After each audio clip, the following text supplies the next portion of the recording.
Assalamualaikum warahmatullahi wabarakatuh. Sahabat Bahaul Story, bagaimana kabar kalian? Semoga selalu dalam keadaan sehat, dimudahkan segala urusan dan dilancarkan rezekinya. Amin ya robbal alamin. Suatu hari, Baginda Raja Harun Ar-Rasyid ingin berjalan-jalan ke tepian pantai dan ditemani bersama Abu Nawas. Memang Abu Nawas selalu menemani Baginda Raja dikala hatinya sedang suntuk. Abu Nawas selalu diajak Baginda karena sepanjang perjalanan suka bercerita banyak hal yang membuat Baginda Raja merasa terhibur. Setelah berjalan cukup lama menyusuri tepian pantai, Baginda Raja meminta untuk berhenti beristirahat sambil menikmati bekal makanan yang dibawanya dari istana. Usai menikmati makanan dan minuman, Baginda Raja lalu membasuh muka dan tangan dengan air laut. Abu Nawas juga sama mengikuti apa yang Baginda Raja lakukan. Baginda Raja termenung sejenak, merasakan air laut yang asin saat dibasuhkan ke muka dan melintasi bibirnya. Lalu Baginda Raja pun bertanya kepada Abu Nawas, "Aku heran Abu Nawas, kenapa air laut ini bisa asin? Apakah kamu bisa menjelaskannya Abu Nawas?" "Karena air laut tidak mengalir kemana-mana Paduka. Ia senantiasa di tempatnya. Nah, untuk mencegah agar air laut itu tidak busuk, maka para leluhur kita dulu memberinya garam. Itulah sebabnya air laut menjadi asin," jawab Abu Nawas. Baginda Raja tahu jawaban Abu Nawas asal bunyi saja dari mulutnya, tetapi itu justru membuat senang sampai tertawa terbahak-bahak. Setelah cukup beristirahat dan terasa badan lebih bugar, keduanya pun melanjutkan perjalanan. Baru beberapa menit berjalan dari kejauhan Baginda Raja dan Abu Nawas melihat sebuah sesuatu berkilauan. "Apa itu Abu Nawas?" tanya Baginda Raja. "Hamba tidak tahu Paduka Raja. Jaraknya terlalu jauh," jawab Abu Nawas. "Kalau begitu, ayo kita mendekat ke sana Abu Nawas," kata Baginda Raja. Abu Nawas pun segera menyetujuinya, lalu segera berjalan mendahului Baginda Raja. Sesampainya ke tempat itu berada, lalu benda itu pun diambil oleh Abu Nawas. Rupanya sebuah cermin bekas. Abu Nawas pun segera membuangnya karena merasa bukan benda yang berharga. "Loh, kok kamu buang? Benda apa itu Abu Nawas?" "Aku belum tahu benda apa itu," tanya Baginda Raja. "Sudahlah Baginda, itu benda tidak berguna. Lagi pula sangat jelek Baginda, makanya pemiliknya membuangnya," jawab Abu Nawas. "Tetapi benda itu terlihat berkilauan dari jauh Abu Nawas," timpal Baginda Raja. "Sudah saya katakan itu benda jelek Paduka Raja. Kalau Paduka tidak percaya, ambil saja sendiri," kata Abu Nawas. Baginda Raja pun sangat penasaran dengan benda itu. Ia pun segera memungut benda yang dibuang oleh Abu Nawas tersebut. Begitu diamati, memang benar hanya sebuah cermin. "Ini kan cermin Abu Nawas. Kenapa kamu bilang kalau benda ini sangat jelek?" tanya Baginda Raja. "Paduka kok ngeyel banget toh? Sudah hamba katakan itu benda jelek Paduka. Silakan Paduka perhatikan lebih seksama, nanti akan menemukan kejelekannya," kata Abu Nawas. Baginda Raja belum paham apa yang dimaksud oleh Abu Nawas. Lalu ia pun kembali mengamati cermin itu. Diamatinya lebih seksama. Baginda Raja tidak menemukan kejelekan seperti apa yang dikatakan Abu Nawas. Dia kembali mengamati cermin. Diamatinya lebih seksama. Baginda Raja tetap tidak menemukan kejelekan seperti yang Abu Nawas katakan. Aku tidak melihat apa yang jelek dari cermin ini, Abu Nawas. Hanya yang tampak wajahku saja di dalam cermin ini, kata Baginda Raja. Hahaha, sudah hamba katakan jelek, Baginda. Sekarang sudah tampak jeleknya loh. Cepat buang saja benda itu, Paduka, kata Abu Nawas sambil tertawa. Kurang ajar kamu, Abu Nawas. Awas ya kamu, teriak Baginda Raja sambil tertawa karena sekarang memahami kenapa Abu Nawas membuang cermin itu. Begitulah keakraban Baginda Raja dengan Abu Nawas. Ini salah satu penawar bagi Baginda Raja kalau sedang suntuk hatinya karena urusan kerajaan. Kalau sudah bertemu dengan Abu Nawas, selalu Baginda Raja mendapat hiburan.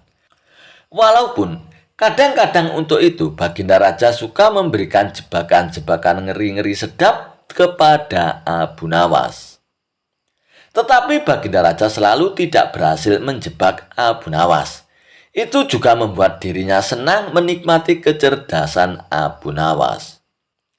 Dan itu semua juga membuat dirinya senang menikmati kecerdasan Abu Nawas.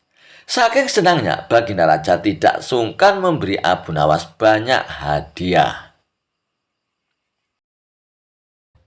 Pada suatu hari, Baginda Raja mengadakan sayembara besar-besaran dengan tujuan menemukan seseorang yang bisa membawanya pada kebahagiaan sejati. Kabar sayembara tersebut cepat menyebar ke seluruh penjuru negeri. Orang-orang pun datang untuk mencoba peruntungan tersebut. Para peserta sayembara membawa Baginda Raja ke tempat manapun untuk menghiburnya. Mereka berusaha dengan segala cara membuat Baginda Raja bahagia. Namun semua usaha mereka tidak berhasil. Baginda Raja tetap merasa tidak bahagia. Seolah-olah ada sesuatu yang hilang. Tidak seorang pun berhasil membuat Baginda Raja bahagia. Kekecewaan Baginda Raja pun makin mendalam. Orang-orang pun merasa bingung tentang apa yang sebenarnya bisa membuat Baginda Raja bahagia. Namun di sebuah desa yang terpencil, Abu Nawas, seorang tokoh cerdas yang terkenal, sedang duduk-duduk sendirian. Salah seorang tetangganya pun mendatangi dan menceritakan tentang sayembara di istana raja. Abu Nawas yang selalu penuh dengan kebijaksanaan dan kecerdikan, ia pun tertarik dengan tantangan ini. Ia yakin bahwa kebahagiaan sejati tidak dapat ditemukan dalam kekayaan materi semata.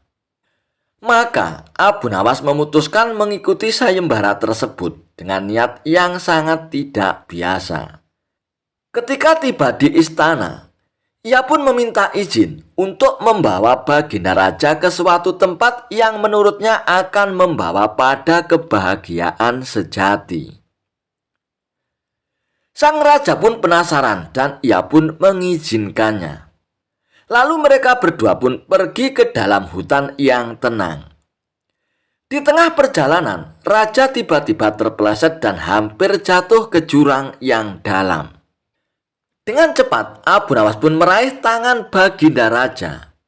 Ia mencegahnya agar Baginda Raja tidak jatuh ke jurang yang sangat berbahaya. Sang raja pun yang ketakutan berkata, "Abu Nawas, tolong aku, Abu Nawas, aku sangat takut." "Paduka yang mulia, jika hamba melepaskan tangan Anda, apakah Anda akan merasa bahagia?" tanya Abu Nawas. "Tentu saja tidak. Aku akan mati jika kau melepaskanku, Abu Nawas. Tolong bantu aku, Abu Nawas," ucap Baginda Raja. Abu Nawas pun lalu tersenyum dan berkata lagi, "Kalau begitu, jika hamba membantu Anda, apakah Anda akan merasa bahagia?" tanya Abu Nawas.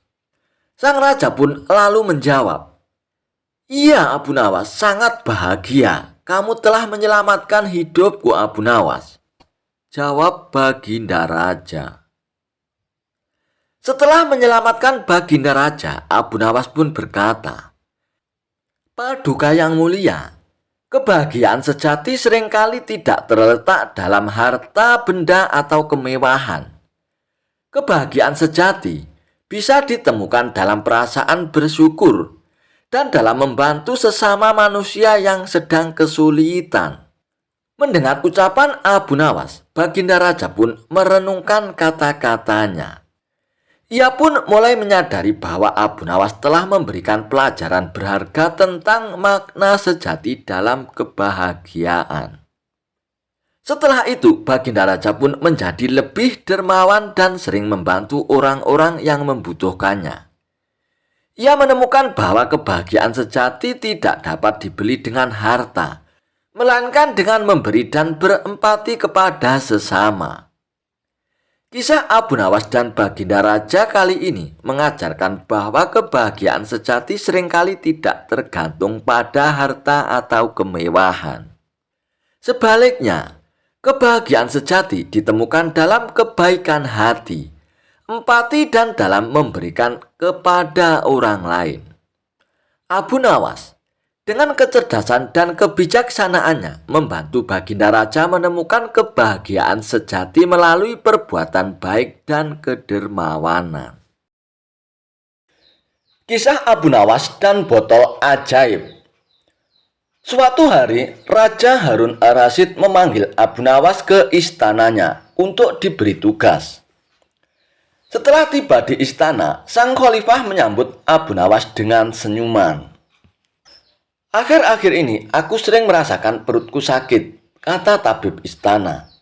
"Aku terkena serangan angin," kata Harun ar-Rasyid. Abu Nawas sedikit keheranan, lalu bertanya, "Ampun Baginda, kiranya apa yang bisa hamba lakukan untuk yang mulia?"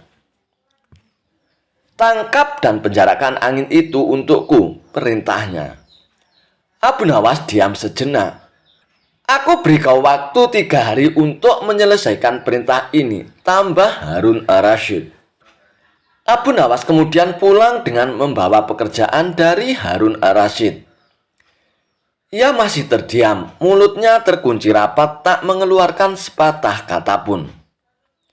Dalam kebingungan yang tidak habis-habisnya, ia belum bisa memikirkan bagaimana cara menangkap dan membuktikan bahwa itu memang benar-benar angin. Dan menurutnya, hanya anginlah satu-satunya benda aneh yang tidak berwarna dan tidak bisa dilihat, seperti halnya dengan air, yang masih bisa diindera. Sudah 2 hari ini, tetapi Abu Nawas masih belum bisa mendapatkan cara untuk menangkap angin, apalagi untuk memenjarakannya. Abu Nawas hampir putus asa dan tidak bisa tidur karena waktu yang telah ditentukan tinggal 1 hari lagi. Ia pun mondar-mandir untuk memikirkan cara. Tiba-tiba ia tersadar dan berkata kepada dirinya sendiri, "Bukankah jin itu tidak terlihat?" Ia pun beranjak dan menyiapkan alat-alat yang dibutuhkan dan berjalan menuju istana, kemudian menyerahkan sebuah botol kepada sang raja. "Mana angin itu, Abu Nawas?" tanya Raja Harun ar-Rasyid. "Ada di dalam botol itu, yang mulia," jawab Abu Nawas. "Benarkah aku tidak melihat apa-apa?" kata sang khalifah. "Ampun Baginda, angin tidak bisa dilihat, tetapi jika tuanku ingin tahu angin, tutup botol tersebut harus dibuka terlebih dahulu," jawab Abu Nawas. Setelah tutup botol itu dibuka, Raja Harun ar-Rasyid mencium bau busuk. Dengan marah ia berkata kepada Abu Nawas, "Bau apa ini, Abu Nawas?" "Ampun Baginda, tadi hamba buang angin, lalu hamba memasukkan ke dalam botol tersebut. Karena takut angin yang hamba masukkan itu keluar, maka hamba menutupnya," kata Abu Nawas dengan sangat ketakutan. Tetapi Harun ar-Rasyid tidak jadi marah, karena apa yang dikatakan Abu Nawas memang masuk akal. Dan begitulah Ia pun akhirnya selamat dan sang khalifah pun memberikan hadiah kepada Abu Nawas. Kisah Abu Nawas dan rumah sempit. Pada suatu hari, ada seorang laki-laki datang ke rumah Abu Nawas. Lelaki itu hendak mengeluh kepadanya mengenai masalah yang sedang dihadapinya. Dia sedih karena rumahnya terasa sempit ditinggali banyak orang. Abu Nawas, aku memiliki seorang istri dan 8 anak. Namun rumahku begitu sempit. Setiap hari mereka mengeluh dan merasa tak nyaman tinggal di rumah. Kami ingin pindah dari rumah tersebut, tetapi tidak mempunyai uang. Tolong katakanlah padaku apa yang harus kulakukan, kata lelaki itu kepada Abu Nawas. Tolong katakan padaku, bagaimana solusinya untuk memecahkan masalah ini, Abu Nawas. Mendengar hal itu, Abu Nawas kemudian berpikir sejenak. Tak beberapa lama, sebuah ide terlintas di kepala Abu Nawas. Kamu mempunyai domba di rumah? Tanya Abu Nawas kepada lelaki itu. Aku tak menaiki domba, jadi aku tak memilikinya, Abu Nawas, jawab lelaki itu. Setelah mendengar jawabannya, dia minta lelaki tersebut untuk membeli seekor domba dan menyuruhnya untuk menaruh domba itu di dalam rumahnya. Pria itu pun kemudian menuruti usul Abu Nawas dan kemudian pergi membeli seekor domba. Keesokan harinya, dia datang lagi ke rumah Abu Nawas. Bagaimana ini, Abu Nawas? Setelah aku mengikuti usulmu, nyatanya rumahku menjadi tambah sempit dan berantakan, keluh lelaki tersebut.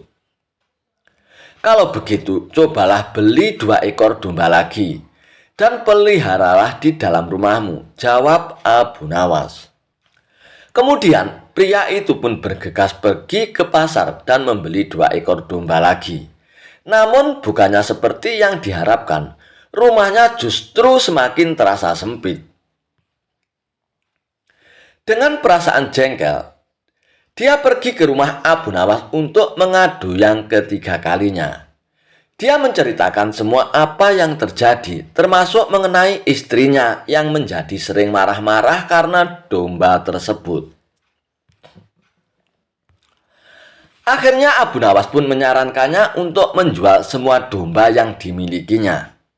Dan keesokan harinya, kedua orang tersebut bertemu kembali. Abu Nawas kemudian bertanya, bagaimana keadaan rumahmu sekarang? Apakah sudah lebih lega? Setelah aku menjual domba-domba tersebut, rumahku menjadi nyaman untuk ditinggali. Istriku pun tidak lagi marah-marah, jawab pria tersebut sambil tersenyum. Akhirnya Abu Nawas dapat menyelesaikan masalah pria dan rumah sempitnya itu. Kisah Abu Nawas dan 6 ekor lembu. Suatu hari, Raja Harun ar-Rasyid memanggil Abu Nawas untuk menghadap ke istana. Raja ingin menguji Abu Nawas. Ketika Abu Nawas sampai di hadapan Raja Harun ar-Rasyid pun bertitah, "Hai Abu Nawas, aku menginginkan 6 ekor lembu berjenggot yang pandai berbicara. Bisakah engkau mendatangkan mereka dalam waktu 1 minggu? Kalau gagal, aku akan penggal kepalamu." "Baiklah tuanku yang mulia, hamba junjung tinggi titah tuan," jawab Abu Nawas. Semua orang di dalam istana yang hadir pun pada saat itu berkata dalam hati, "Mampuslah kau Abu Nawas." Abu Nawas kemudian memohon diri untuk pulang ke rumah. Sesampainya di rumah, ia duduk berdiam dan merenungkan keinginan sang raja. Abu Nawas cukup lama berada di dalam rumah dan tidak kunjung keluar. Seminggu setelahnya, ia baru keluar. Hari itu adalah batas akhir dari tugas yang diberikan oleh sang raja. Abu Nawas kemudian menuju kerumunan orang-orang. Ia kemudian berkata, "Hai orang-orang yang muda, hari ini hari apa?" Orang-orang yang menjawab benar akan dia lepaskan, tetapi orang yang menjawab salah akan dia tahan. Rupanya tidak ada satupun orang yang menjawab dengan benar. Abu Nawas pun marah kepada mereka. Begitu saja kok tidak bisa menjawab? Kalau begitu, mari kita menghadap raja untuk mencari tahu kebenaran yang sesungguhnya, ujar Abu Nawas. Keesokan harinya, istana dipenuhi oleh warga yang ingin menonton kesanggupan Abu Nawas membawa 6 ekor lembu berjenggot. Sampai di depan raja, Abu Nawas pun menghanturkan sembah dan duduk dengan khidmat. Raja berkata, "Hai Abu Nawas, mana lembu berjenggot yang pandai bicara itu?" Abu Nawas pun kemudian menunjuk 6 orang yang dibawanya sambil berkata, "Inilah mereka, Paduka Raja." "Hai Abu Nawas, apa yang engkau tunjukkan kepadaku itu?" "Wahai Paduka Raja, tanyalah pada mereka, hari apa sekarang?" Raja kemudian bertanya dan ke-6 orang tersebut memiliki jawaban yang berbeda. Maka Abu Nawas kembali berujar, "Jika mereka manusia, tentunya tahu hari ini hari apa, Paduka. Apalagi jika tuanku menanyakan hari yang lain. Akan tambah pusing mereka, Paduka. Manusia ataukah hewankah mereka ini? Inilah lembu berjenggot yang pandai bicara itu, tuanku." Raja heran melihat Abu Nawas yang pandai melepaskan diri dari ancaman hukuman. Kemudian raja memberikan hadiah 5.000 dinar kepada Abu Nawas. Kisah Abu Nawas dan ibu yang sebenarnya. Pada suatu hari, hakim pengadilan dibuat bingung oleh 2 orang ibu yang merebutkan seorang bayi. Karena sama-sama mempunyai bukti yang kuat, hakim tidak tahu bagaimana caranya untuk menentukan siapa ibu kandung dari bayi itu. Akhirnya, dia pun pergi menghadap Raja Harun Ar-Rasyid untuk meminta bantuan supaya kasus tersebut tidak berlarut-larut. Raja kemudian turun tangan untuk menyelesaikan masalah tersebut. Namun dia malah dibuat putus asa karenanya. Kedua wanita itu sama-sama keras kepala dan tetap menginginkan bayi tersebut. Kemudian, Raja Harun Ar-Rasyid pun memanggil Abu Nawas ke istananya. Setelah mengetahui duduk permasalahannya, Abu Nawas pun mencari cara agar nasib bayi itu tidak terlunta-lunta dan bisa bersama dengan ibu kandungnya lagi. Keesokan harinya, Abu Nawas pergi ke pengadilan dengan membawa serta seorang al-Guju. Abu Nawas menyuruh meletakkan bayi yang diperebutkan itu di atas sebuah meja. "Apa yang akan kau lakukan pada bayi itu?" tanya kedua ibu yang saling berebut itu bersamaan kepada Abu Nawas. "Sebelum menjawab pertanyaan kalian, saya akan bertanya sekali lagi. Adakah di antara kalian berdua yang bersedia menyerahkan bayi itu kepada ibunya yang asli?" kata Abu Nawas. "Tetapi bayi ini adalah anakku," jawab kedua ibu itu serentak. "Baiklah kalau begitu. Karena kalian berdua sama-sama menginginkan bayi ini, dengan terpaksa saya akan membelahnya bayi ini menjadi 2, jawab Abu Nawas. Mendengar jawaban tersebut, perempuan pertama sangat bahagia dan langsung menyetujui usulan Abu Nawas. Sementara itu perempuan yang kedua menangis histeris dan memohon agar Abu Nawas tidak melakukan hal tersebut. "Tolong jangan belah bayi itu. Serahkan saja pada wanita itu. Aku rela asalkan dia tetap hidup," ucap wanita yang kedua sambil menangis. Dan puaslah Abu Nawas ketika mendengar jawaban itu. Akhirnya Abu Nawas pun tahu siapa ibu dari bayi itu yang sebenarnya. Lalu ia pun menyerahkan bayi tersebut kepada perempuan yang kedua yang merupakan ibu kandungnya. Setelah itu, Abu Nawas meminta agar pengadilan menghukum wanita yang pertama sesuai dengan kejahatannya. Hal ini dikarenakan Tidak ada seorang ibu pun yang tega melihat anaknya dibunuh, apalagi di hadapannya sendiri. Akhirnya masalah pun selesai dan bayi itu akhirnya dapat bersatu kembali dengan ibu kandungnya. Kisah Abu Nawas, obat sulit tidur untuk Raja Harun Ar-Rasyid. Suatu malam, Raja Harun Ar-Rasyid kesulitan untuk tidur. Malam sudah semakin larut dan Raja belum juga merasakan kantuk.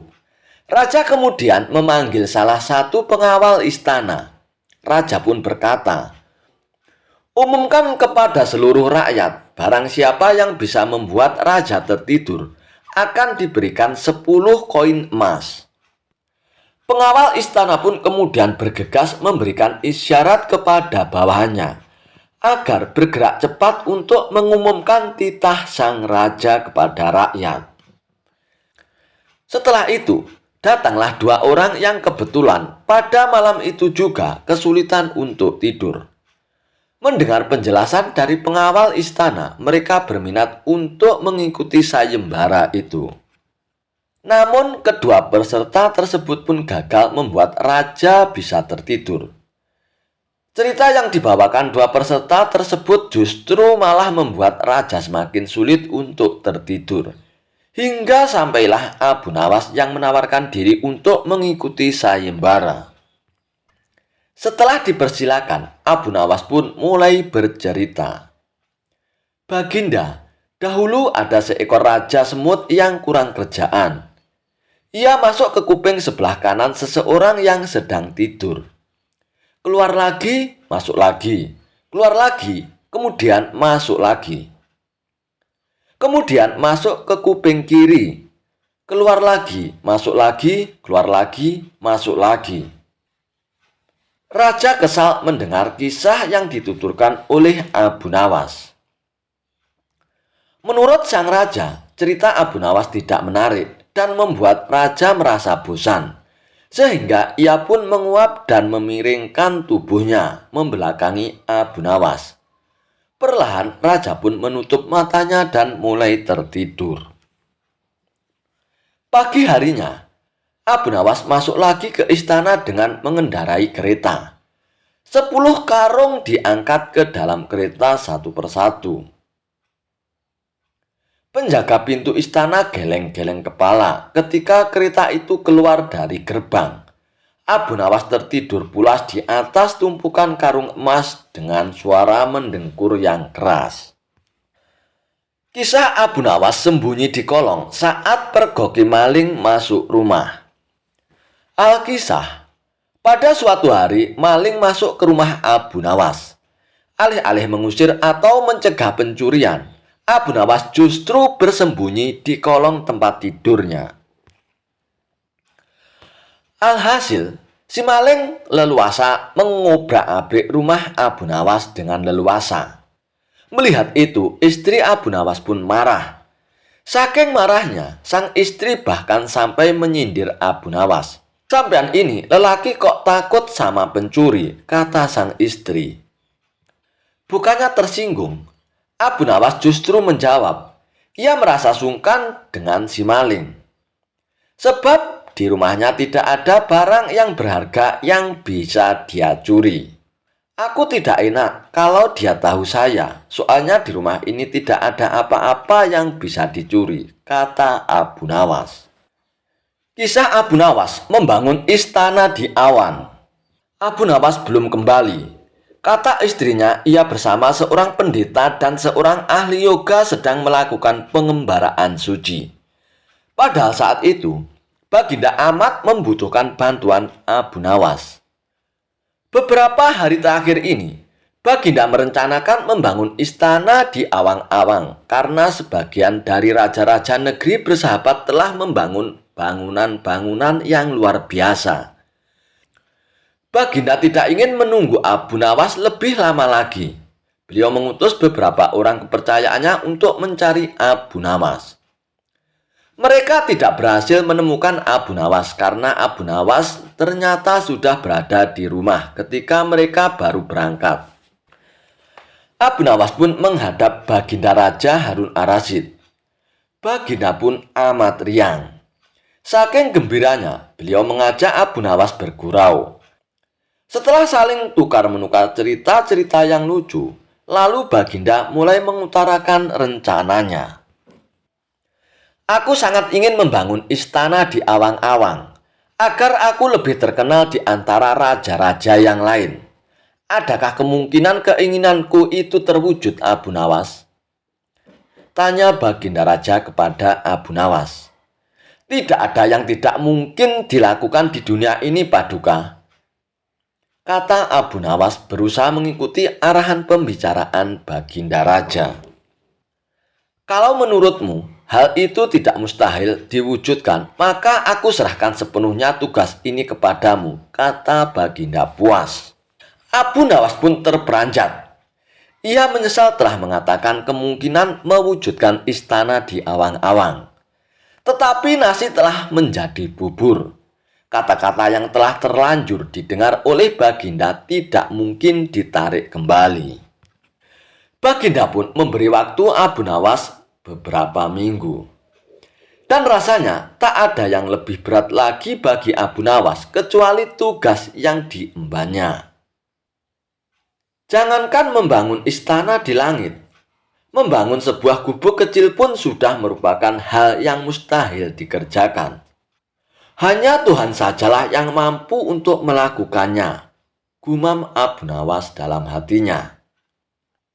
Hari-hari berlalu seperti biasa, tak ada yang dikerjakan oleh Abu Nawas, kecuali memikirkan bagaimana membuat Baginda Raja yakin kalau yang dibangun itu benar-benar istana di langit.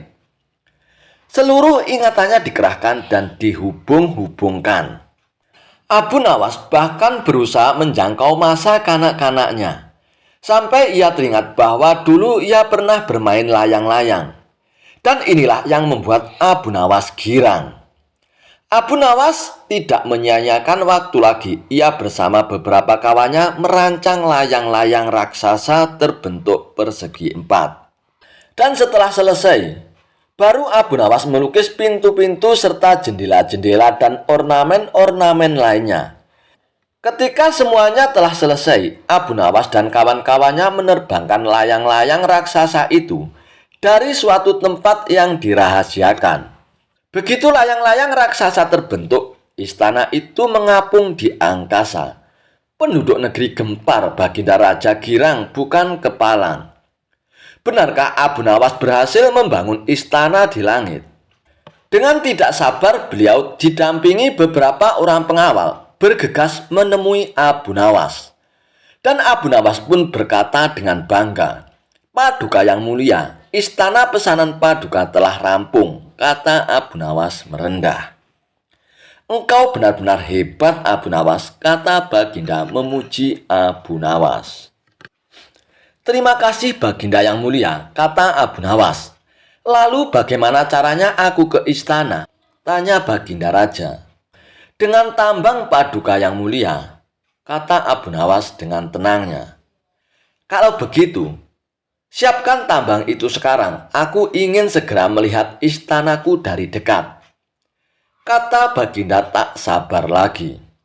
"Hamba Paduka yang mulia, hamba kemarin lupa memasang tambang itu sehingga seorang kawan hamba tertinggal di sana dan tidak bisa turun," kata Abu Nawas mulai berkelit. "Bagaimana dengan engkau sendiri, Abu Nawas? Dengan apa engkau turun ke bumi?" tanya Baginda Raja. "Dengan menggunakan sayap Paduka yang mulia," kata Abu Nawas dengan bangga. "Kalau begitu buatkan aku sayap supaya aku bisa terbang ke sana," kata Baginda Raja. "Paduka yang mulia, sayap itu hanya bisa diciptakan dalam mimpi," kata Abu Nawas menjelaskan. "Engkau berani mengatakan aku gila sepertimu?" tanya Baginda dan sambil melotot. "Ya Baginda, kurang lebih seperti itu," jawab Abu Nawas tangkas. "Apa maksudmu, Abu Nawas?" tanya Baginda lagi. Baginda tahu bahwa membangun istana di awang-awang adalah pekerjaan yang mustahil untuk dilaksanakan. Tetapi Baginda tetap menyuruh hamba mengerjakannya. Sedangkan hamba juga tahu bahwa pekerjaan itu mustahil untuk dikerjakan.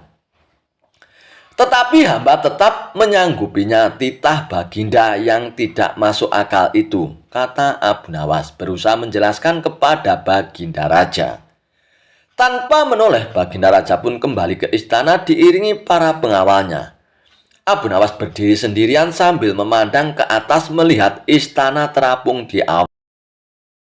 Kisah Abu Nawas diperdaya pencuri menjual keledainya seharga kambing hingga dimarahi oleh istrinya. Tanpa pikir panjang, Abu Nawas memutuskan untuk menjual keledai kesayangannya. Keledai itu merupakan kendaraan Abu Nawas satu-satunya. Sebenarnya ia tidak tega untuk menjualnya.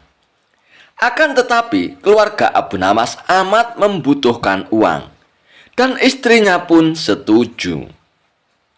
Keesokan harinya Abu Nawas membawa keledainya ke pasar. Abu Nawas tidak tahu kalau ada sekelompok pencuri telah mengintai Abu Nawas. Mereka pun sepakat untuk memperdaya Abu Nawas. Rencana pun mulai mereka susun ketika Abu Nawas beristirahat di bawah pohon. Salah seorang mendekat dan berkata, "Hei Abu Nawas, apakah engkau akan menjual kambingmu?" Tentu saja Abu Nawas terperanjat mendengar pertanyaan yang begitu tiba-tiba. "Ini bukan kambing," jawab Abu Nawas. "Kalau bukan kambing, lalu apa?" tanya pencuri itu. "Hei, ini adalah keledai ya," jawab Abu Nawas.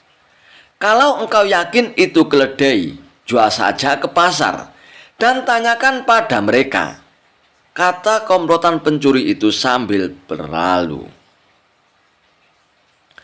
Abu Nawas pun tidak terpengaruh. Kemudian ia pun meneruskan perjalanannya. Ketika Abu Nawas sedang menunggang keledai, pencuri kedua menghampiri dan berkata, "Hei Abu Nawas, mengapa kau menunggangi kambing?" Abu Nawas pun menjawab, "Hei, ini bukan kambing, tapi keledai ya." "Kalau itu keledai, aku tidak bertanya seperti itu. Dasar orang aneh. Kambing kok dikatakan keledai?" "Hei, kalau ini kambing, aku tidak akan menungganginya ya," jawab Abu Nawas tanpa ragu. "Kalau engkau tidak percaya, pergilah ke pasar dan tanyakan pada orang-orang di sana," kata pencuri kedua sambil berlalu. Abu Nawas pun belum terpengaruh dan ia tetap berjalan menuju pasar. Pencuri ketiga datang menghampiri Abu Nawas. "Hai Abu Nawas, akan kau bawa kemana kambingmu itu?" tanya pencuri ketiga. Kali ini Abu Nawas pun tidak segera menjawab. Ia mulai ragu. Sudah 3 orang mengatakan kalau hewan yang dibawanya adalah kambing. Pencuri ketiga ini tidak menyia-nyiakan kesempatan. Ia pun makin mempengaruhi otak Abu Nawas. "Sudahlah Abu Nawas, biarpun kau bersikeras hewan ini adalah keledai, nyatanya itu adalah kambing Abu Nawas. Kambing, ucap si pencuri ketiga. Abu Nawas pun berhenti sejenak untuk beristirahat di bawah pohon. Pencuri keempat pun melaksanakan strategi busuknya. Ia pun duduk di samping Abu Nawas dan mengajak tokoh cerdik ini untuk berbincang-bincang. "Wahai Abu Nawas, bagus sekali kambingmu ini." Pencuri keempat pun mulai membuka percakapan. "Hei, kau juga yakin bahwa ini kambing?" tanya Abu Nawas. "Loh, ya jelas sekali kalau hewan ini adalah kambing.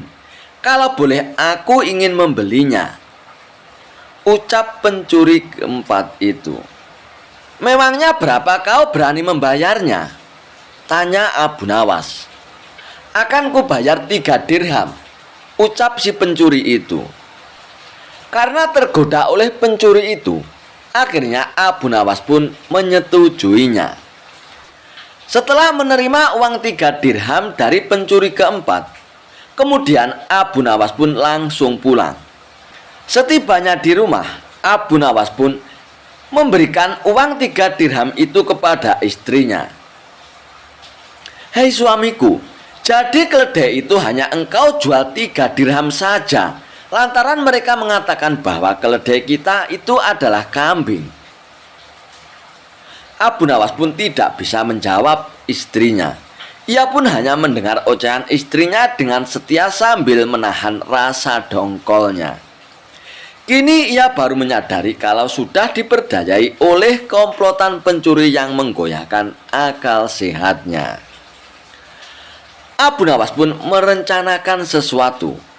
Ia pun pergi ke hutan mencari sebatang kayu untuk dijadikan sebuah tongkat yang nantinya bisa menghasilkan uang. Rencana Abu Nawas pun ternyata berjalan lancar.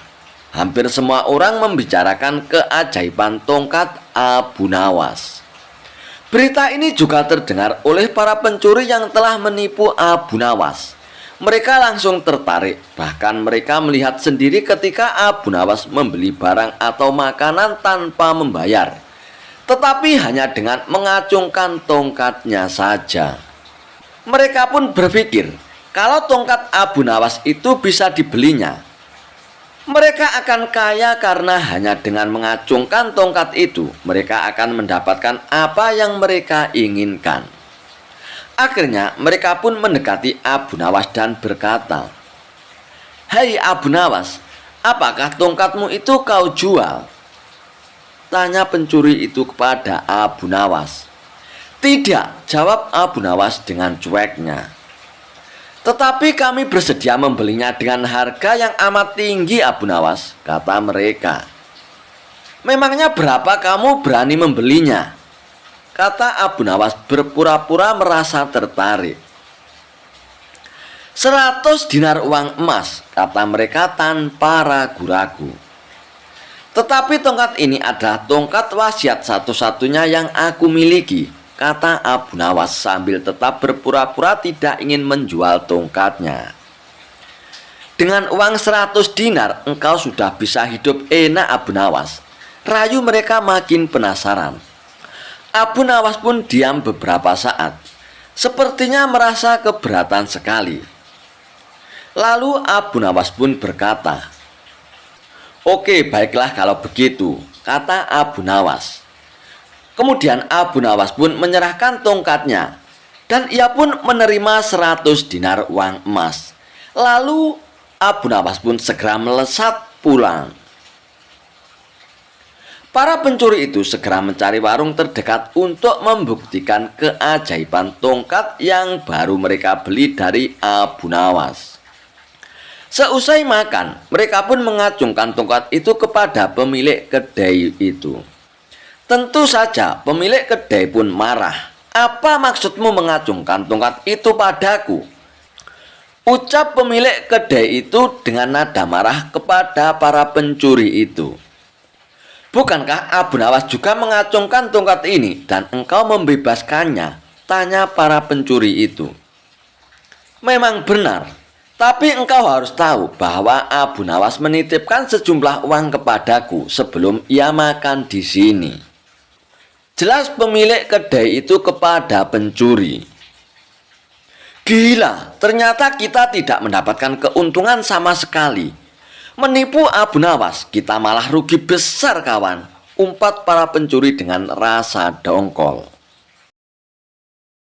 Kisah Abu Nawas buang air besar di tempat tidur. Pada suatu waktu, Baginda Raja Harun ar-Rasyid sangat gundah hatinya. Seperti biasanya, dirinya ingin sosok Abu Nawas hadir di istana untuk menghibur hati sang raja. Namun setelah beberapa kali dipanggil, Abu Nawas belum juga menampakkan batang hidungnya. Entah kenapa Abu Nawas enggan untuk menghadap Baginda Raja. Setelah lama berpikir, akhirnya Baginda Raja pun menemukan cara agar Abu Nawas bisa hadir di istana kerajaannya. Raja pun menyuruh 3 orang prajurit untuk pergi ke rumah Abu Nawas agar buang air besar di tempat tidurnya Abu Nawas. Hai pengawal, pergilah ke rumah Abu Nawas dan beraklah di tempat tidur Abu Nawas kalian. Dan kalau kalian berhasil, maka masing-masing akan aku beri uang 1.000 dirham. Titah Baginda Raja. Daulat Paduka Raja, jawab ketiga pengawal itu secara bersamaan. Sementara itu, duduk di sebelahnya ada Ki Patih yang mendengar obrolan rajanya dengan ketiga pengawal itu. Karena berhubung tugas yang diberikan kepada 3 anak buahnya yang agak aneh, Ki Patih pun memberanikan diri untuk bertanya kepada sang raja. Maaf Paduka Raja, bukankah tugas yang diberikan itu tampak aneh dan sangat menghina? Tanya Patih kepada Baginda Raja. Patih, memang benar, tapi itulah siasatku agar Abu Nawas segera hadir ke istana. Jawab Baginda Raja. Apakah gerangan rencana Baginda? Tanya Patih lagi. Nanti kamu akan segera mengetahuinya. Dan sekarang kamu ikutilah ketiga anak buahmu itu. Dan intailah mereka. Dan sampaikan juga kepada Abu Nawas. Bila dia berhasil menggagalkan tugas pengawalku itu, maka Abu Nawas akan aku beri uang 3.000 dirham. Dan sekaligus, ia boleh memukul utusanku itu. Titah Baginda Raja. Dengan perasaan yang masih bingung, Patih pun segera melaksanakan perintah Baginda Raja. Ia pun segera berkemas dan menuju ke rumah Abu Nawas. Tidak beberapa lama kemudian, utusan Baginda Raja Harun ar-Rasyid sudah tiba di depan pintu rumah Abu Nawas. Hai Abu Nawas, kami diutus oleh Baginda Raja untuk buang air besar di tempat tidurmu. Karena ini perintah Raja, kamu tidak boleh menolak, kata salah seorang utusan itu. Saya sama sekali tidak keberatan. Silakan saja kalau kalian mampu melaksanakan perintah Baginda Raja. Jawab Abu Nawas dengan santainya. Betul? Tanya utusan Raja. Iya, silakan saja, sahut Abu Nawas. Betul begitu Abu Nawas? Tanya utusan Raja. Iya, silakan saja, sahut Abu Nawas. Abu Nawas pun mengawasi orang-orang itu beranjak ke tempat tidurnya dengan geram. Berak di tempat tidurku betul-betul kelewatan, gumam Abu Nawas dalam hatinya. Abu Nawas pun akhirnya memutar otaknya. Bagaimana caranya agar para utusan itu mengurungkan niatnya? Setelah berpikir beberapa saat, Abu Nawas pun akhirnya menemukan cara untuk menggagalkan tugas para utusan tersebut. Pada saat para utusan itu hendak bersiap-siap buang air besar, mendadak Abu Nawas berkata dari balik jendela kamar, Hai para utusan Raja, ada yang lupa saya sampaikan kepada kalian, kata Abu Nawas. Apa itu Abu Nawas? Tanya salah satu utusan Raja. Saya ingatkan, supaya kalian jangan melebihi perintah Baginda Raja.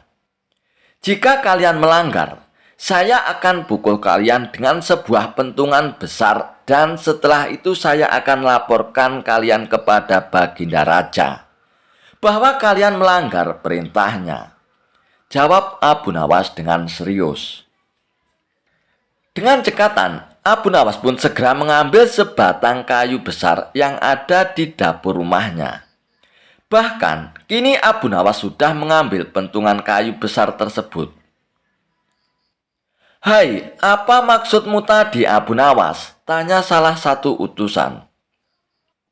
Aku katakan, ingat, perintah Raja hanya buang air besar saja kan? Dan tidak boleh lebih dari itu. jawab Abu Nawas. Iya, memang benar, jawab utusan itu. Aku ulangi lagi ya, hanya buang air besar saja, tidak boleh lebih. Ingat, tidak boleh kencing, tidak boleh buka celana, tidak boleh cebok, hanya buang air besar saja ya, tegas Abu Nawas dengan seriusnya. Hai Abu Nawas, mana mungkin itu tidak mungkin kan? Kami juga harus buka celana dulu dan kencing nantinya, jawab salah satu utusan. Aku akan pukul kalian sekeras-kerasnya jika kalian melanggar perintah Baginda Raja, sahut Abu Nawas. Para utusan itu pun akhirnya saling pandang. Mereka kebingungan dengan ucapan Abu Nawas itu. Tiba-tiba ada suara seseorang yang memanggil Abu Nawas. Hai Abu Nawas. Karena ada suara yang sudah tidak asing lagi didengar oleh Abu Nawas serta para utusan. Akhirnya mereka pun segera berkumpul untuk menemui asal suara itu. Oh, ternyata suara itu adalah suara Kipatih Ja'far yang merupakan orang kepercayaan Baginda Raja Harun ar-Rasyid. Aku sudah mendengar perdebatan kalian. Baginda Raja memang memerintahkan para utusan itu untuk buang air besar di tempat tidurmu, Abu Nawas. Jika 3 orang ini sanggup, mereka masing-masing akan mendapatkan 1000 dirham. Namun, jika mereka gagal, maka mereka boleh engkau pukul sesuka hatimu, Abu Nawas, kata Kipatih Ja'far. Oh, begitu ya Kipatih. Lalu hadiah dari Baginda untukku berapa, tuanku? Tanya Abu Nawas. Sekarang juga engkau boleh menghadap Baginda Raja untuk menerima 3000 dirham, jawab Kipatih. Hahaha. Abu Nawas pun tertawa bahagia dan merasa kaget. Segera saja Abu Nawas pun mengambil pentungan. Lalu 3 orang utusan yang mau berak di tempat tidur Abu Nawas itu pun akhirnya dipentungi pantatnya. Buk, buk, buk. Ampun Abu Nawas. Apa kalian mau buang air besar di tempat tidurku? Hah, tidak boleh ya. Dipukul lagi. Buk, buk, buk. Tidak, ampun Abu Nawas. Dan akhirnya ketiga utusan Baginda Raja itu pun lari terbirit-birit. Kipatih dan Abu Nawas pun tertawa terpingkal-pingkal dibuatnya. Sesaat setelah itu Kipatih pun berkata kepada Abu Nawas, Abu Nawas, Baginda sangat yakin engkau dapat mengatasi masalah ini. Baginda memang menginginkan kehadiranmu di istana untuk menghibur hatinya yang saat ini sedang gundah gulana. Abu Nawas pun menyetujui permintaan Patih Ja'far. Dan akhirnya mereka pun bergegas menuju istana untuk menemui Baginda Raja. Kisah Abu Nawas bakar tenda demi mengalahkan raja. Suatu ketika, Baginda Raja Harun ar-Rasyid menantang Abu Nawas dalam suatu perlombaan. Ajang lomba itu adalah tenda siapa yang paling ramai dan paling banyak dikunjungi oleh pengunjung, maka dialah yang menang. Mengapa menantang Abu Nawas untuk perlombaan tersebut? Bisa jadi, Baginda Raja Harun ar-Rasyid sangat senang dengan kecerdikan Abu Nawas dalam menyelesaikan tantangan. Singkat cerita, tantangan itu pun disetujui oleh Abu Nawas. Tepat di alun-alun kerajaan dan waktu pun sudah ditentukan. Aturannya adalah tenda siapa yang paling ramai dikunjungi orang, mulai pukul 12 siang hingga pukul 24 malam. Bukan hal yang sangat sulit bagi Baginda Raja untuk membuat tendanya ramai dikunjungi orang-orang. Sejak dimulainya perlombaan, tenda Baginda Raja sudah ramai dikunjungi para warga. Bagaimana tidak? Selain tenda Baginda Raja besar, di dalam tenda juga disediakan hiburan serta aneka makanan dan minuman. Siapapun yang datang ke tenda tersebut sudah pasti terhibur dan konsumsinya tercukupi. Berbeda dengan tenda milik Abu Nawas. Selain tendanya kecil tidak sebesar milik Baginda Raja, di tempat itu juga tidak ada hiburan apalagi makanan.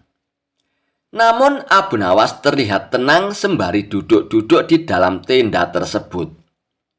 Menurutnya, waktu perlombaan masih panjang. Sejumlah warga yang datang ke tenda Baginda Raja sudah mengira bahwa Abu Nawas akan kalah dalam perlombaan tersebut. Terlebih lagi, semakin malam jumlah warga yang mendatangi tenda Baginda Raja semakin banyak dan semakin banyak. Abu Nawas pun masih terlihat duduk-duduk santai dan tenang. Nyaris tidak ada upaya apapun agar tendanya ramai dikunjungi warga. Hingga sekitar pukul 23 atau jam 11 malam, Abu Nawas pun baru beraksi. Tenda milik Abu Nawas tiba-tiba terbakar. Apinya membakar tenda tersebut menjulang ke angkasa. Kontan saja, warga yang hadir di tenda Baginda Raja pun berteriak, "Tenda Abu Nawas terbakar! Tenda Abu Nawas terbakar!" teriak para warga. Warga yang penasaran semburat keluar dari tenda Baginda Raja. Ada yang penasaran dan datang melihat hingga ada yang membawa air untuk memadamkan api. Tak ketinggalan, Baginda Raja pun ikut mendatangi tenda Abu Nawas. Nah, pas pukul 12 malam, semua orang yang ada di tenda Baginda Raja pun berpindah ke lokasi tenda Abu Nawas yang kebakaran. Tak ketinggalan, Baginda Raja pun datang ke lokasi. "Wahai Paduka Raja, lihat, semua orang termasuk Anda pun datang ke tenda saya. Tepat pukul 12 malam, ujar Abu Nawas sembari tersenyum penuh kemenangan. Rupanya kebakaran itu disengaja oleh Abu Nawas untuk menarik perhatian orang-orang yang ada di tenda Baginda Raja. Termasuk Baginda Raja pun terkecoh untuk datang ke tenda Abu Nawas. Lalu Baginda Raja pun beranjak pergi. Ia pun merasa kalah. Ia merasa kesal. Ia merasa bahwa ia telah dikerjai oleh Abu Nawas. Kisah Abu Nawas dihukum masuk ke kandang singa. Karena usil, Abu Nawas sampai membahayakan nyawa Baginda Raja. Dan karenanya Baginda Raja menjadi sangat murka dengan ulah Abu Nawas itu. Sebenarnya perbuatan Abu Nawas semata-mata hanya ingin membalas atas perlakuan Baginda Raja kepadanya. Pasalnya, bukan sekali dua kali saja, Abu Nawas juga beberapa kali hampir celaka karena perbuatan usil Baginda Raja. Saat ini Baginda Raja diselimuti amarah yang sangat memuncak. "Cari Abu Nawas, tangkap dan bawa ke sini." Beberapa pengawal kerajaan pun langsung berangkat menuju rumah Abu Nawas. Sesampainya di sana, mereka langsung menangkap Abu Nawas dengan kasar. "Hai pengawal, apa-apaan ini? Apa salahku?" tanya Abu Nawas dengan ketakutan. "Kami diperintahkan Baginda Raja untuk menangkapmu, Tuan Abu Nawas. Kalau kamu menolak, kami tetap akan membawamu dengan cara paksa," jawab para pengawal. Abu Nawas pun hanya bisa pasrah. Ia kemudian digiring ke istana dan dihadapkan kepada Baginda Raja. "Ampun Paduka yang mulia, kenapa hamba diperlakukan kasar begini?" tanya Abu Nawas. "Hai Abu Nawas, kamu jangan pura-pura tidak tahu ya. Kamu telah membuat aku murka, Abu Nawas. Perbuatan usilmu kemarin hampir saja membuatku mati. Kamu memang keterlaluan dan sangat kurang ajar, Abu Nawas," jawab Baginda Raja dengan penuh emosi. "Maafkan hamba Paduka yang mulia. "Hamba sedang kilap," ucap Abu Nawas.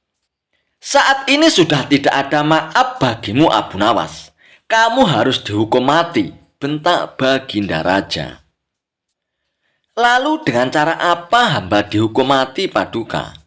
Dipancung atau digantung?" tanya Abu Nawas.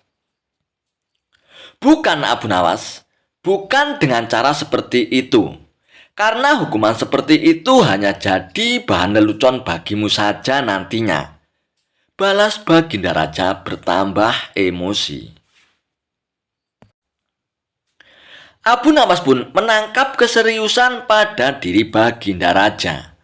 "Sepertinya Paduka tidak main-main. Ia terlihat sangat murka padaku," pikir Abu Nawas. Bahkan para menteri dan prajurit menundukkan kepalanya. Tidak ada yang berani menatap Baginda Raja.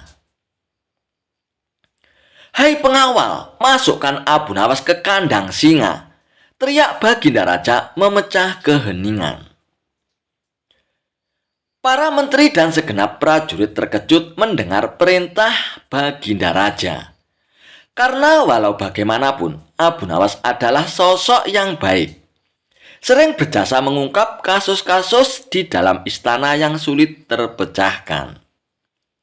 Mereka tidak sampai hati melihat Abu Nawas tewas mengenaskan diterkam singa buas. Akan tetapi, karena ini adalah titah Baginda Raja, tidak ada seorang pun yang berani untuk menentangnya. Lalu tiba-tiba seorang penasihat istana pun berkata, "Ampun Paduka yang mulia, apakah tidak berlebihan hukuman yang diberikan kepada Abu Nawas? Bukankah lebih baik bila Abu Nawas dihukum penjara saja?" Ujar penasihat istana coba membela Abu Nawas.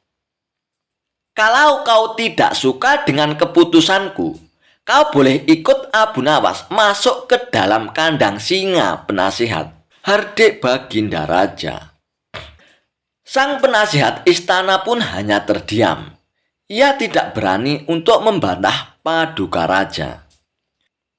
Sementara Abu Nawas pun tertunduk lesu mendengar keputusan tersebut. Tubuhnya langsung lemas dan gemetaran. Namun ketika hendak dimasukkan ke kandang singa, Abu Nawas pun berkata, "Ampun Paduka yang mulia, hamba ikhlas menerima hukuman ini, dan hamba sudah pasrah. Tapi berilah waktu hamba 3 bulan. Hamba ingin agar di akhir kematian disibukkan oleh amal ibadah." Mendengar permintaan Abu Nawas, sejenak Baginda Raja pun terdiam. Tidak beberapa lama kemudian, Baginda Raja pun berkata, "Baiklah Abu Nawas, aku kabulkan permintaanmu.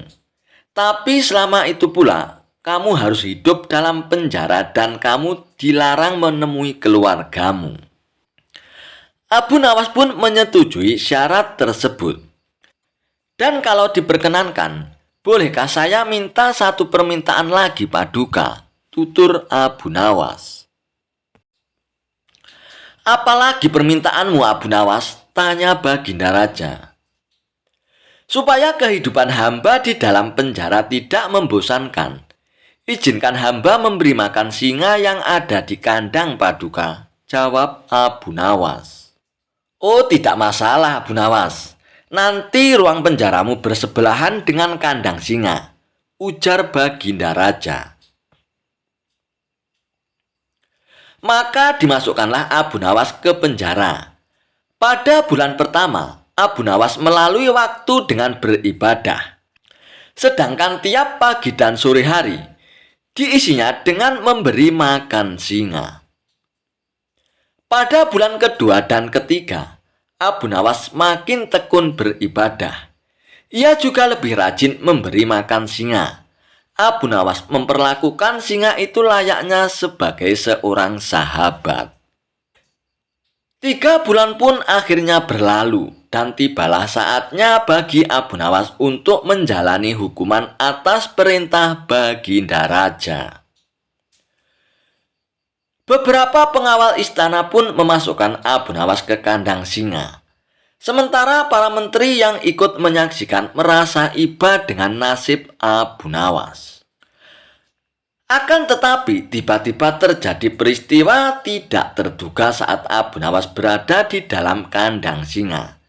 Singa tersebut tidak menerkam Abu Nawas, tapi justru menjilati kaki dan tangan Abu Nawas. Abu Nawas pun membalasnya dengan mengelus-elus tubuh dan kepala singa tersebut. Singa yang terkenal buas ini mendadak tunduk dan menurut kepada Abu Nawas. Sontak saja pemandangan itu membuat mereka yang hadir menjadi terkejut dan terheran-heran. Abu Nawas ternyata punya kesaktian, ujar salah satu menteri. Dikarenakan singa itu tidak mau menerkam Abu Nawas, akhirnya Abu Nawas pun dikeluarkan dari kandang singa dan disuruh menghadap Baginda Raja. Hai Abu Nawas, kenapa singa itu tidak mau menerkammu? Kamu punya kesaktian apa Abu Nawas? Tanya Baginda Raja dengan heran. Paduka yang mulia, sama sekali hamba tidak punya kesaktian apa-apa, jawab Abu Nawas. Tapi kenapa singa itu tidak mau memakanmu Abu Nawas? Tanya Baginda Raja lagi. Begini Paduka yang mulia, selama 3 bulan ini, hamba rutin memberi singa itu makan dan minum. Dan hamba juga memperlakukan dia dengan baik. Oleh sebab itulah, hamba tidak dimangsanya. Sebab dia pikir hamba adalah orang yang berjasa bagi dia. Padahal hanya 3 bulan hamba memperlakukan dia dengan baik Paduka. Dia memang seekor singa yang buas, tapi dia tahu balas budi. Buktinya, dia tidak memangsa hamba. Sedangkan Paduka sendiri, bertahun-tahun hamba mengabdi kepada Paduka dan berjasa bagi istana ini. Tapi hanya karena satu kesalahan, Paduka begitu tega menjatuhkan hukuman mati kepada hamba. Tutur Abu Nawas menjelaskan. Mendengar penuturan Abu Nawas, akhirnya Baginda Raja pun menyadari akan kesalahannya. Maafkan aku Abu Nawas, aku telah berbuat kilap kepadamu. Baiklah, sekarang kamu boleh pulang. Dan ini ada hadiah uang untukmu Abu Nawas. Terimalah sebagai rasa terima kasihku karena telah menyadarkanku, ucap Baginda Raja.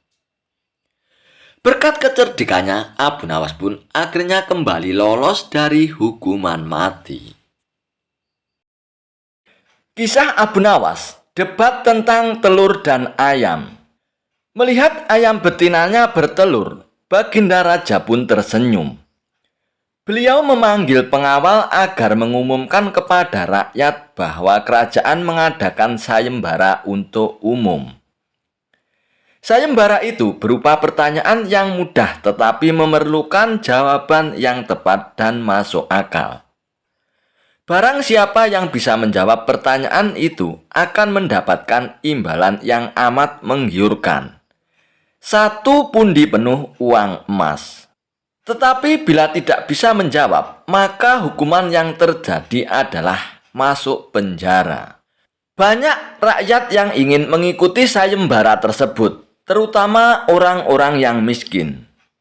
Namun, mengingat beratnya hukuman yang akan dijatuhkan, maka tak mengherankan bila pesertanya hanya 4 orang saja. Dan salah satu dari peserta tersebut adalah Abu Nawas. Aturan main sayembara itu ada 2. Yang pertama adalah jawaban harus masuk akal. Yang kedua, peserta harus mampu menjawab sanggahan dari Baginda Raja. Pada hari yang telah ditetapkan, para peserta pun sudah siap di depan panggung. Baginda Raja duduk di atas panggung. Beliau memanggil peserta pertama. Peserta pertama maju dengan tubuh gemetar. Baginda Raja pun bertanya, manakah yang lebih dahulu, telur ataukah ayam? telur Baginda Raja, jawab peserta pertama. Apa alasannya? Tanya Baginda Raja. Bila ayam lebih dahulu itu, tidak mungkin karena ayam berasal dari telur Baginda. Kata peserta pertama menjelaskan. Kalau begitu, siapa yang mengerami telur itu? Tanya Baginda Raja. Peserta pertama pun mendadak wajahnya pucat pasi berubah putih seperti kertas. Ia pun tak bisa menjawab. Tanpa ampun, ia pun akhirnya dimasukkan ke dalam penjara. Kemudian, giliran peserta kedua maju.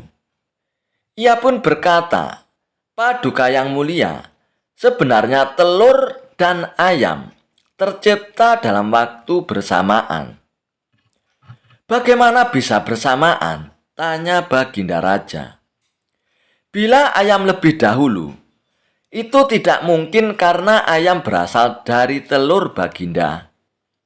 Dan bila telur lebih dahulu, itu juga tidak mungkin karena telur tidak bisa menetas tanpa dierami. Kata peserta kedua dengan mantap.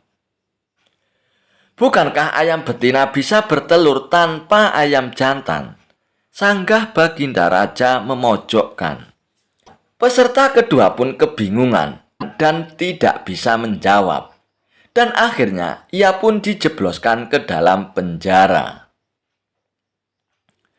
Lalu giliran peserta ketiga, ia pun berkata, Tuanku yang mulia, sebenarnya ayam tercipta lebih dahulu daripada telur. Sebutkan alasanmu, kata Baginda Raja. Menurut hamba, yang pertama tercipta adalah ayam betina, kata peserta ketiga meyakinkan. Lalu bagaimana ayam betina bisa beranak pinak seperti sekarang, sedangkan ayam jantan tidak ada, kata Baginda memancing.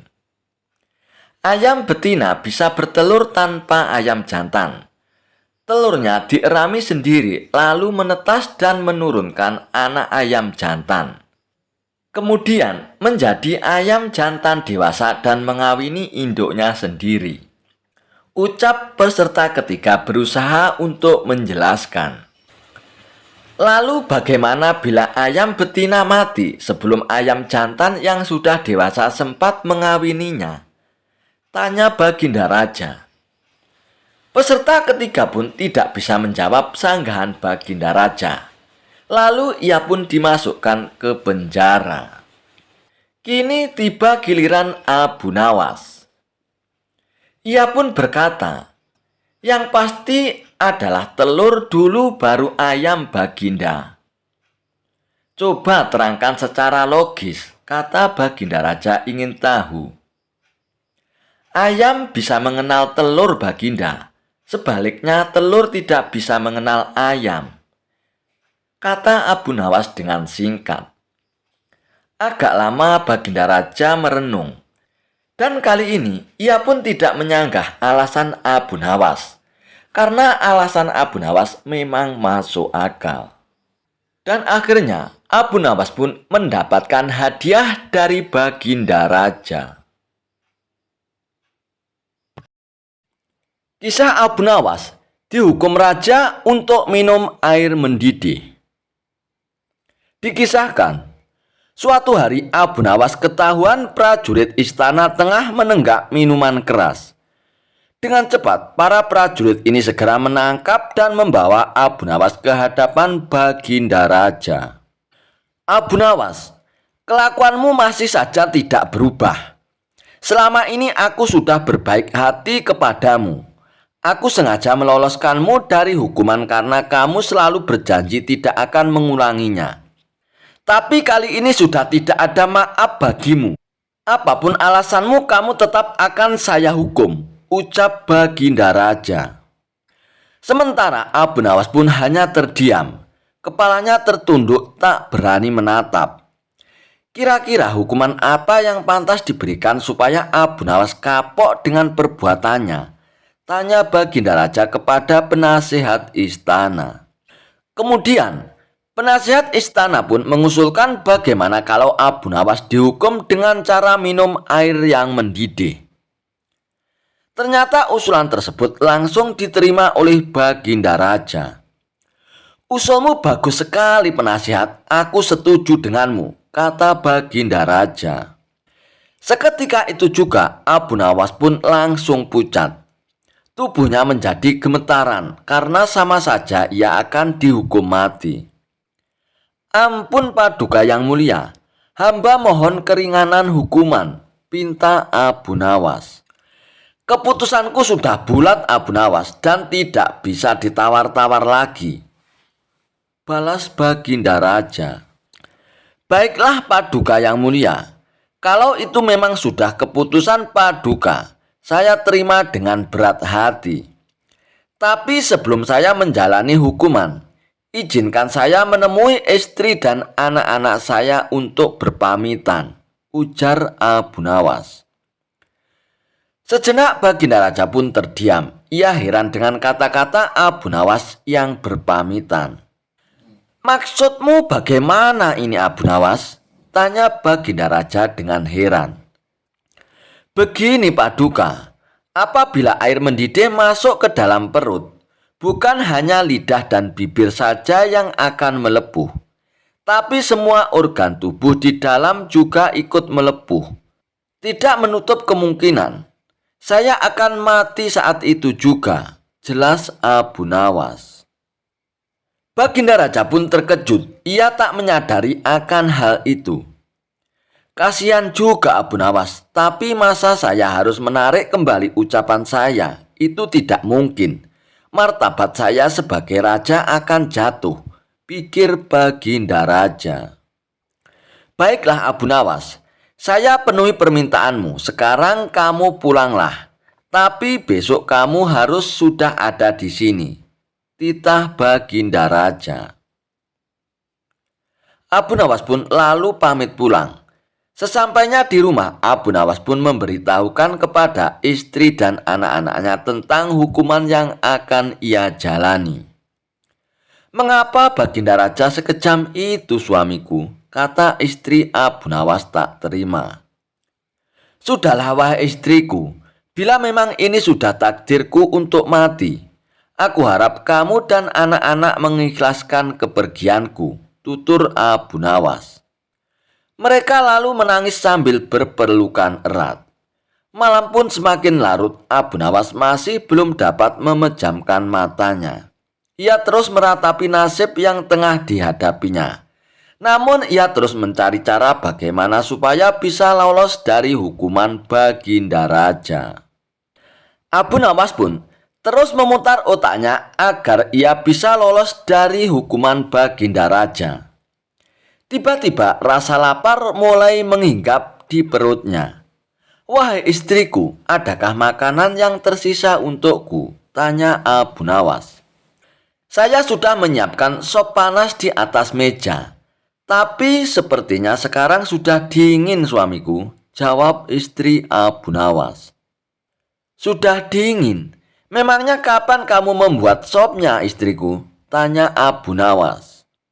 "Tadi sewaktu habis sholat isya. Ini kan sudah tengah malam, jadi wajar kalau sopnya sudah dingin," kata istri Abu Nawas menjelaskan.